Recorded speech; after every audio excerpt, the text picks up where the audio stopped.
Hey, Jason from Pro Guitar Studio here. Today we focus on combining different pentatonic shapes across the fretboard by working through a solo or a melody using the C minor pentatonic scale. Now, if you're like a lot of other players, you might feel like you're stuck in one box and don't know how to move between, say, box 1 or pattern 1 and pattern 2 or box 2, whatever way you want to look at it, of the pentatonic scale, and you feel stuck in each individual box until you move on to the next one. So today I'm going to give you a piece of music that was written specifically to help you work through this, and also in the key of C minor, which is not a standard key, so it helps you sort of analyze where those notes are coming from, and hopefully this will help you map the fretboard out a bit better.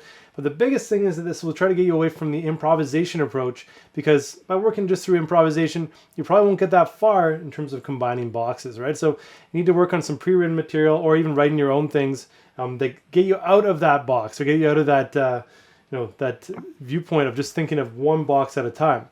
And so by sitting down and looking at this, getting your fingers used to moving across the fretboard, you realize what has to happen to actually do this. All right, so let's take a listen to the song here and then we'll get started.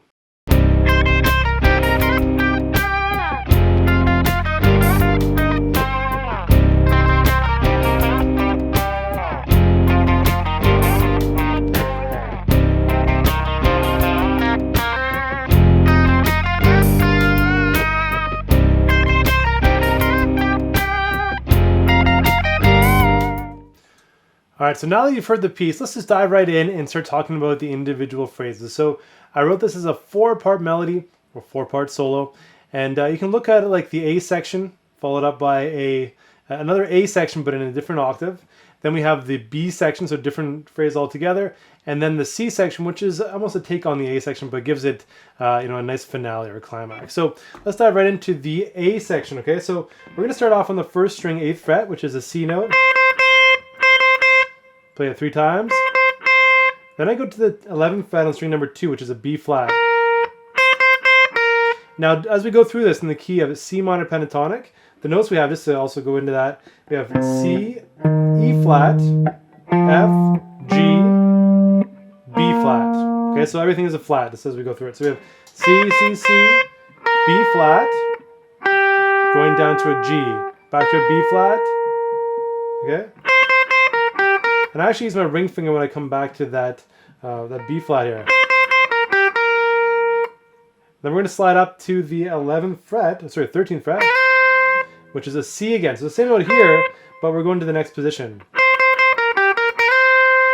And then we're going to play the G note, so 12th fret, string number 3, twice. Now, you might wonder, like, why am I playing this C up here and not here? I could play it in position, but I think it sounds way cooler and much different when you have that slide in and you move out of position. So to me, as I play through things like this, a lot of times I'm moving positions and playing the same note as I would have played in a previous position just to get a different sound, right? So the slides, bends, all that kind of stuff, the way the notes feel in your fingers, the order of the notes that are in that position, those all have an impact on how the phrase will sound. So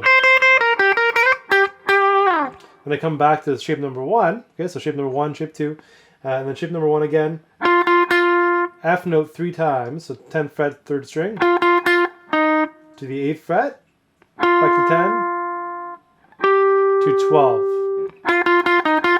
And I move up, instead of playing that note here, right? I'm playing the G note here, but I'm going to play it there. It just feels better. It's easier to slide up to that note. It will sound nicer. And then back down to F. And we're going to play an E flat again, resolve into a C.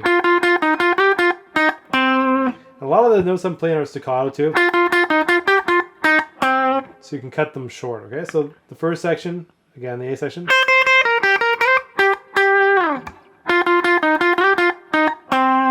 Slow it down.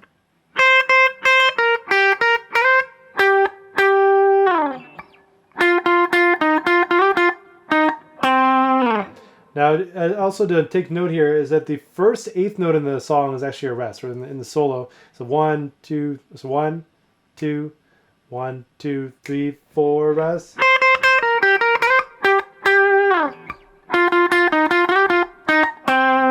All right, so make sure you have that rest at the start to get the phrase going. Now the next thing I'm going to do is the same phrase, but we're in a different position. So shape number 5, or box number 5. So same notes, again, C, C, C. Then we're going to go to our B flat, G, B flat, C, G, G. and use whatever fingers make sense to you. So usually when we're playing up a pentatonic scale, we have set fingers, but in the real world, when we're really playing, it might mean that you have to use a different finger to get the phrase to work for your fingers, for your hand, and to make it sound correct, right? If I try to always stick my pinky there and then do that there, it's going to sound awkward doing that roll. So I'll use a different finger. Okay, and then we're going to finish the phrase with the second half again, just a lower octave. So F, F, F, which is 8th fret, string 5, 6, 8, 10, 8, 6, and then 8 on string number 6.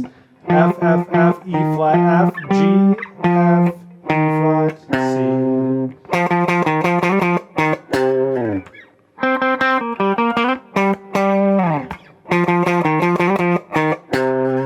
Slow it down.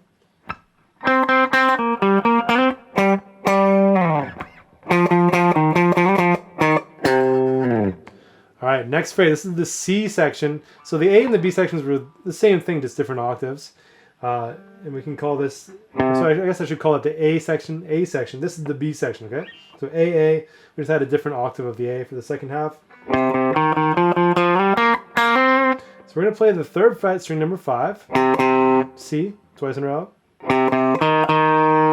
And again, it's the rest of the start. So rest, then we're going to play an E flat and an F. And then after that F, twice. So each of those notes are twice in a row. We're going to slide up from 3 to 5. So F to G. And then go to the 3rd string, 3rd fret, which is a B flat. Play it once, and then play it again, and do a hammer onto the 5th fret. Now I'm adding vibrato all throughout, but I'm not going to notate it on the sheet because you can add that in when you feel comfortable. So rest. And the next phrase here comes to the 2nd string, 4th fret, 5th fret on the 3rd string. So we have an E flat, C, F, which is the 6th fret, string 2. Slide up to G, which is the 8th fret, string 2. Come back to the 6th fret. This is the fun part here. So I'm bending up a quarter or half tone. I guess a half tone would be more correct. But I actually play the note. So I play the 6th fret, which is F. And we'll say we can play that for a quarter or a half, no, not half note, half a beat. So an 8th note. And then a really fast bend up and down, a 16th note. And pull off to the 4th fret. Slow it down.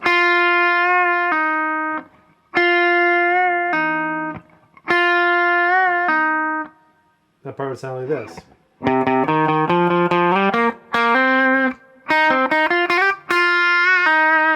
So I do that pull off at the end with some vibrato. Okay, now if you look at this in terms of pentatonic position, this is position number 3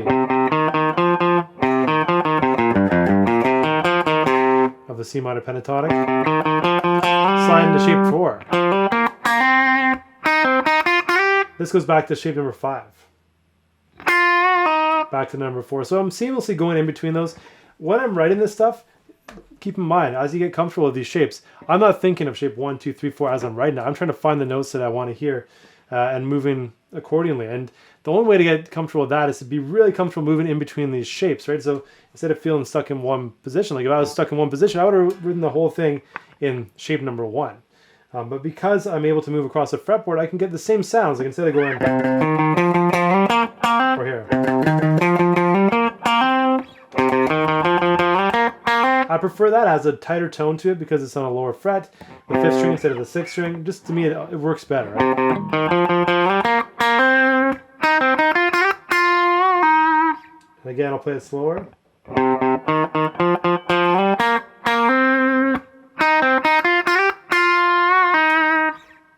Let me go back to, so that's the B section, okay? So to start it from the beginning again, just to make sure we're not forgetting anything. The A section.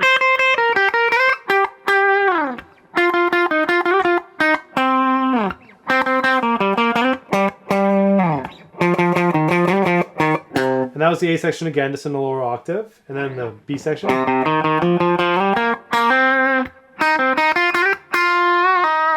Then we're going to go back, it's basically the A section, but we'll call it C because the ending is different, okay? So the first phrase is the same. And then we're going to come all the way up to the 18th fret on string number 2, which might feel awkward if you're not used to it. We're going to play the 18th fret 3 times, 16, and then 18. And we're going to bend a full tone, okay? Sorry, I keep hitting that string. There we go. So we have this.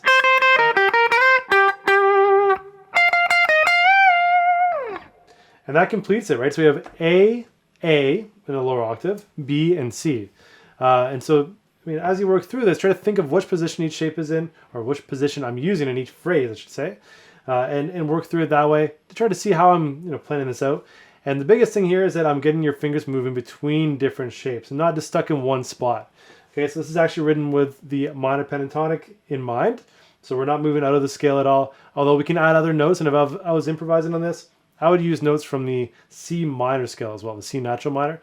But for now, just the pentatonic scales work really well. It has a very soulful, bluesy quality to it, and also helps you get used to these shapes. Okay, so from, I guess, the beginning to the end, we have all the way down as low as the 1st fret, and all the way as high as the 18th fret. So we're going, we're using most of our fretboard just in different places. So, I mean, I'm not using every single note of every position, but enough notes to help you get used to moving around. And so my suggestion is to try to make things up like this yourself, where you're moving between different shapes. And even if it's not a song, do an exercise or make an exercise or do something that helps you work between these shapes. And often backing tracks can help with this, but don't just strictly stick to improvising, because improvising doesn't always work in terms of training your fingers to do this stuff, because improvising is creating in the moment. Whereas what you want to do is you want to work on this so you create something and then practice it so you know where to move your fingers to. Because if you're just creating in the moment, you won't remember what you did. And that's the hardest thing, I think. I think a lot of people stick to improvisation as the main source of making music with the pentatonic scales or even their minor scales. But if you try to write something and actually memorize it and play it, you'll learn a lot more than just strictly doing improvisation, okay? So both are great, writing and improvisation, but to me, both of those have to be part of your practice. So have fun with this. Any questions, let me know. All students get access to additional materials like the recording, as well as the PDF to outline where we are. Hope you have fun with this. If you enjoyed this, subscribe, and I'll see you soon.